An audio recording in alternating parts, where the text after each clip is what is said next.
반갑습니다. 쇼준비TV의 봉대표입니다. 저는 뭐 아시다시피 봉대표고요. 당신은 누굽니까? 반갑습니다. 공장장 양도입니다. 우리 양도랑 저랑 오늘 뭐 심오한 주제로 제가 이때까지 뭐 최근에 뭐 옷 영상 올리고 뭐 사기꾼 올리고 뭐 약간 자동차 벗어난 거 좀 많이 했는데요. 방황을 좀 했습니다. 방황이 아니라 사실 재밌어서 너무 자동차 하다 보니까 이제 조금 재밌는 걸 해보자 해서 재밌는 걸 했는데 오늘은 정말 좀 유익한 거 한번 영상을 찍고자 합니다. 제 유튜브를 일반인들도 보시지만 정비 공장 하시는 분들, 전국에 정비 공장, 카센터, 그다음에 광택집 하시는 분들이 많이 보시더라고요. 그래서 오늘 보험 처리에 관한 걸 총망라하겠습니다. 뭐 1편으로는 자동차 자차, 그다음에 대물 보험 처리, 그다음에 뭐 렌트카, 뭐 자차로 올도색 되는지부터 해서 정말 간단한 것부터 해서 설명을 드리고요. 그다음에 두 번째는 자동차 정비 공장이 어떻게 돈을 버는지, 그리고 정비 공장들마다 금액은 다 똑같은지, 왜 정비 공장은 여기는 얼마인데 여기는 얼마 하느냐. 그 일반 견적도 다르지만 보험 견적도 다 다릅니다. 정비 공장들마다. 그리고 이제 3편은 보험 처리를 하는 보험사들이 되게 많습니다. 지금 공장장 생각나는 거 한번 얘기해 보십시오. 몇 개. 현대, KB, 삼성, 동부, 메리츠, 롯데 뭐 등등. 뭐 캐롯, 하나, 한화손해보험, 또 우리가 쉽게 들지 못하지만 뭐 렌트카 공제조합, 전세버스 공제조합, 버스 공제조합, 그리고 배상책임보험까지도 있습니다. 배상책임보험은 자동차 보험이랑 다르지만 일상생활 배상책임보험으로도 차량 수리를 할 수 있는 게 있어요. 제가 이런 걸 다 설명할 수 있는 이유는 저는 자동차 보험 쪽으로는 정말 나름대로 그래도 전문가가 맞다고 생각합니다. 저는 지금 이 일을 한 지 10년이 넘었는데 공장장 생활을 또 빨리 시작해가지고 보험 업무를 제가 사장하기 전까지는 제가 했어요. 그래서 뭐 한 10년 전부터 제가 한 5년 정도 전까지는 제가 했고요.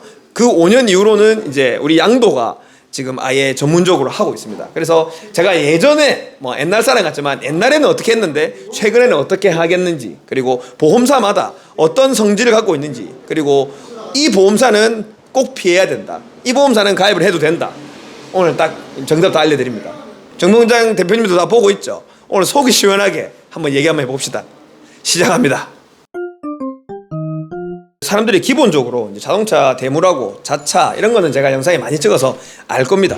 저한테 제일 뭐 많이 물어보는 내용, 이 정도만 간단하게 초보분들에게 이제 도움이 될 만한 거 한번 얘기해 볼게요. 일단 제가 제일 많이 받는 질문입니다. 자차로 올도색이 되느냐. 너무 사람들이 한 번씩 전화 와서 자연스럽게 물어봐요. 자차로 올도색 할 건데 뭐 얼마나 와요? 이렇게 물어봅니다. 일단은 우리 공장장 되나 안 되나? 안 됩니다. 왜 안 되는지 설명 좀 해도. 자차는 한 건의 사고를 기준으로 합니다. 한 건의 사고. 차가 양쪽으로 있는데 양쪽 다 한 건의 사고가 될 수가 없습니다. 그러나 저희가 한 적이 있죠. 올도색 자차로. 되지. 되는 경우가 있지. 몇 개의 경우가 있죠. 그래, 맞다. 태풍으로 왔을 때 뭔가 확 날아와가지고 진짜 막 이 차체를 완전 덮어부는 경우가 있으니까 그런 거 보시면 되지. 한 번에 사고 되니까. 위에서 부유물 떨어져서 뭐 하는 경우. 옥상에서 뭐 화분이 떨어졌다든가 흙이 떨어졌다든가 유리 파편 떨어졌다든가. 근데 그런 경우는 보험사들이 꼭 보러 옵니다. 무조건. 왜냐면 자기네들도 확인을 해야 되니까. 다 확인하는 그런 경우를 제외하고는 한 건의 사고를 자차를 쓸 수 있습니다. 그래서 올도색은 힘들다고 보셔야 돼요. 올도색은 보통 한 번에 사고가 일단 기준이기 때문에 보통 사람들이 뭐 범퍼카처럼 한 번에 주르륵 박을 수는 없잖아요. 차가 사고가 나가지고 뭐 구른다든지 뭐 아니면 진짜 뭐 좁은 골목길에 그냥 미친 척하고 들어갈 수 있는 그거 사실 없잖아. 그런 거 없으니까 보통 보면 한쪽 전체를 긁는 게 대부분 보통이기 때문에 자차의 보통 기본적인 기준이 보통 한 번에 사고입니다. 그래서 앞범퍼부터 뒷범퍼까지.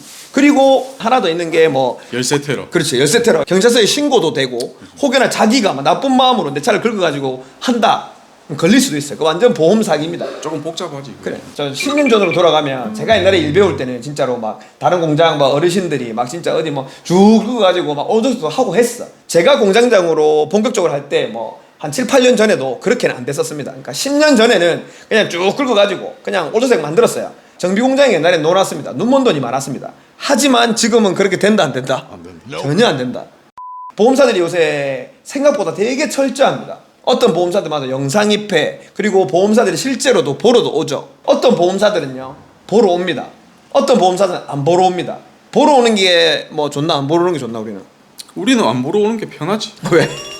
안 보러 오시는 보험사들은 우리가 사진상으로 다 제출하는데 그냥 넘어갈 때가 많다고, 사진으로 제출할 때는. 근데 보러 오면은 진짜 눈앞에서 보니까 아, 이건 아니다, 이건 맞다, 바로 확인이 되는 거야. 우리는 이거를 묶어서 가고 싶은데 보험사에서 확인 후 이건 아니다라고 하면 우리도 할 수가 없는 부분이니까. 이게 특히 자차일 경우에 본인들은 한 건에 이거를 모두 가고 싶은데 뭐 한 건이라도 앞반법부터 뒷반법까지 긁으셔서 와야죠. 제가 만들어 오란 말이 아닙니다.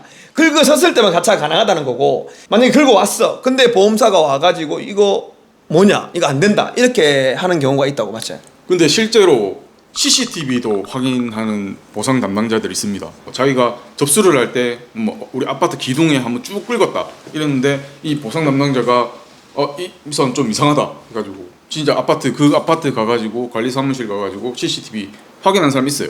그런 분들도 있어요. 보험사마다 사실 성질이 좀 다르고, 그리고 담당자마다 스타일이 너무 달라가지고, 이게 어떤 사람들은 그냥 쿨하게 넘어가는 사람이 있는데 꼼꼼한 사람들은 막 진짜 CCTV 보고, 근데 워낙 많은 일이 할당이 되다 보니 그 담당자들도 그렇게 잘 안 되는데, 그러니까 보험 접수를 잘 하셔야 돼요. 또 이것도 하나 팁이다. 보험 접수할 때 보통 보면 블랙박스가 있잖아요. 블랙박스 있으면 블랙박스 제출하면 돼요. 근데 만약에 블랙박스가 없다, 이런 경우가 문제가 됩니다. 근데 만약에 막 밤에 야간에 박았다 이러면은 음주가 의심이 되기도 하고 뭐 별다른 경우가 많이 생기니까, 이게 접수할 때도 밤에 박는 것보다는 낮에 박는 게 좋아. 왜냐면 CCTV 확인도 쉽고 블랙박스도 잘 나오고 하니까. 올도색 했을 때는 이제 자차로 올도색은 된다 안 된다?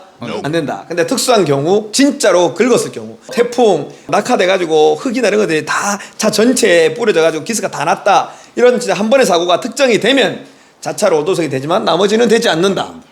우리 공장 같은 경우에는 대물과 자차 처리가 있는데, 우리가 하는 시스템은 어떻게 합니까? 차주님이 들어오셔가지고 차 맡기면 뭐 저희가 접수번호를 요구합니다.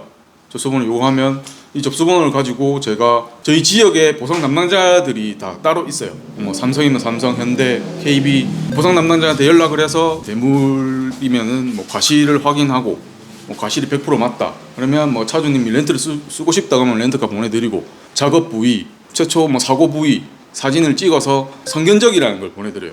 보상 담당자한테 성견적을 보내드리면 보상 담당자가 오케이 떨어지면 거기서부터 이제 저희가 작업이 들어가는 겁니다. 보통 오기 전에 우리 공장은 어떻게 하냐면요, 보험 접수번호 하나만 그냥 일단 먼저 줍니다. 그리고 사고 부위 사진만 줘요. 그러면 저는 보험 접수번호를 받아서 우리 양도한테 토스를 합니다. 그러면 양도가 보험 담당자한테 전화를 해. 이게 대물 100% 확정됐다, 아니면 자차 단독 100%다, 아니면 쌍방과실 7대3이다, 그러면 자차 선처리다, 막 이렇게 어렵지만 이런 식으로 저희가 다 알아서 해줍니다. 그러니까 차주님이 뭐 사고 나면 일단은 저한테 그냥 접수번호만 던져주고 사고 부위만 던져주면 차주님이 먼저 막 다 알아보는 것보다 제가, 우리 양도가 정비 공장이 그냥 다 알아서 해주는 게 편합니다. 그러면 과실에 다 알려지면, 다 정해지면 우리 같은 경우에는 차주님이 오실 필요 없이 대물 같은 경우에는 렌트카를 보내드리고 왕복 픽업도 다 해줍니다. 저는 이제 부산 쪽이니까 뭐 저는 부산 경남권은 보험 수리 같은 경우에는 렌트카를 쓰시면 왕복 픽업 다 됩니다. 그리고 차도 우리 뭐 업그레이드 해준다 이거. 시원하게. 우리는 뭐 내 자랑이긴 한데, 보통 다른 정비 공장들은 이런 것도 있어요. 뽀찌를 먹는다고 하죠. 그러니까 이 뽀찌는 나쁜 게 아닙니다. 이거 당연한 거죠. 렌트카를 불러주면 이 렌트카에서 뭐 좀 내가 네 일 불러줬으니까 한 5% 10% 그 렌트 비용 10% 도, 이렇게 하는 경우가 많아요. 정보자 사장님도 듣고 있죠? 여러분들이 있습니다. 많습니다. 정비도 그렇고 뭐 유리도 그렇고 그렇게 하시는 분들 많아요.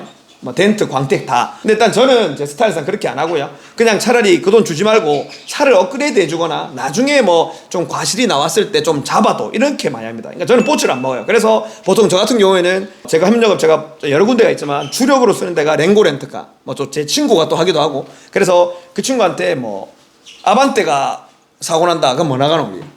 기본적으로 소나타 거. 맞지? 그럼 소나타가 나가면, 소나타가 뽑아졌다라면 뭐 그랜저나 뭐 요새는 뭐 그냥 G80 바로 나왔거든요. 요새는 2000cc급만 박아도 만약에 렌트카가 일이 없다, 차가 남아 돈다 이러면 막 G80도 보내드립니다. 제가 워낙 많은 일을 불러주니까 이제 가능한 겁니다. 그러니까 규모가 크면서 뭐 양심적으로 하는 데는 이렇게 큰 협력업체를 끼고 있고 업그레이드를 받을 수 있는 겁니다. 저는 이제 많은 이제 고객님들이 찾아주는 이 일로 인해서 렌고 렌트카한테 갑이 되는 거죠. 그렇게 해서 이제 업그레이드도 해주는, 뭐 그래도 갑질하는 건 전혀 없습니다.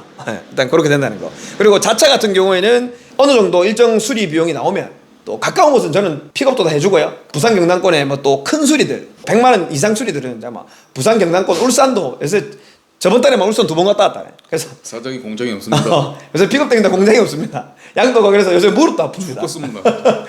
아무튼 대물과 자차는 뭐 보통 차주님들이 막 과실도 정해지기 전에 막 이렇게 막 보험사랑 차주님이 이렇게 싸울 필요 없이 그리고 머리 아플 필요 없이 뭐 하면 된다? 접수번호를 공장에 주면 된다. 제가 몇 번 얘기했는데 그냥 접수번호만 주시면 됩니다. 네. 저희한테. 접수번호만 주면 보통 좀 똑똑한 공장들은 보험 전문을 하는 공장들은 대부분 알아서 다 해줍니다. 이제 자동차 보험에 대해서 여기 정비공장은 금액이 다르고 여기 정비공장은 금액이 다르고 일반 견적도 다르긴 건 당연하겠지만 보험 견적도 서비스 센터는 얼마고 일반 정비공장은 얼마고 다 달라요. 그 작업을 이제 얘기해 보겠습니다. 근데 이러면 다 까도 되나? 몰라. 뭐 들이대는 거지. 니 전화 많이 오겠네. 다른 사람들한테. 모르지. 사장들한테 전화 올지 여기 뭐 어디 경찰서에서 전화 올지 모르겠다. 저는 모르겠습니다. 저는 그냥 막 까발리는 대로 다 까발리겠습니다. 공범이다 임마. 저는 모르겠습니다. 자 이제 2편 갑니다.